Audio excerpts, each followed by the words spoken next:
Kaixo, egin behar dan lehenengo gauza da puxikak ondo estiratu, ondo luzatu eta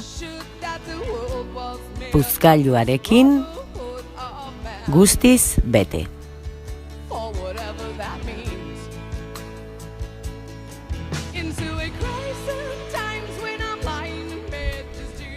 Gero, kiribilduko dugu olagarroaren hankatxuak tentez geratzeko. Eta horrela, 8 aldiz, 8 hankak dituelako.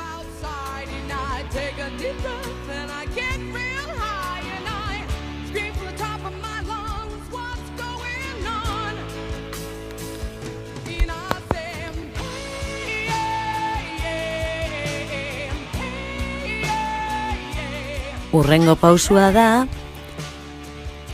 hankak lotzea. Hasiko gara, 2 puxika, 2 hanka lotzen, 2 gorapilo emanez.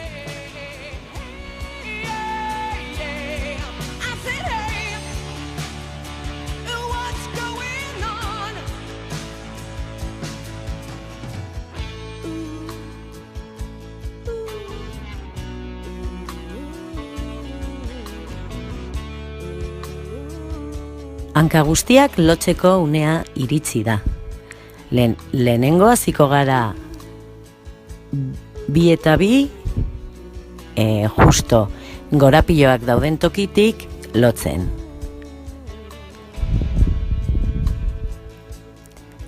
Eta gero, 2 laukoteak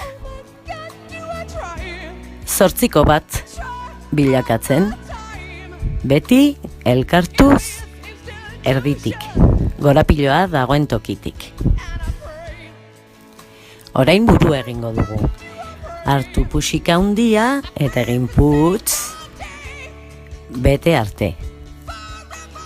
Eta jarraian lotuko dugu betiko tokian hankekin. Ez da gorapilorik egin behar bakarrik, enredatuz, nahaztuz ondo gelditzen da. Eta orain begiak, puxika txikiak pustuko ditugu, nahi duzun bezala. Niri gustatzen zait egitea begi bat bestea baino handiago, baina berdin-berdin egin nahi badituzu, aurrera. Pustu lotu, eta 2 begi, 2 gorapiloen bidez, elkartu. Eta orain, betiko tokian jarriko dugu eta lotuko ditugu buruari buelta emanez. Listo. Orain, errotulkia hartu eta begininiak marrastuko ditugu.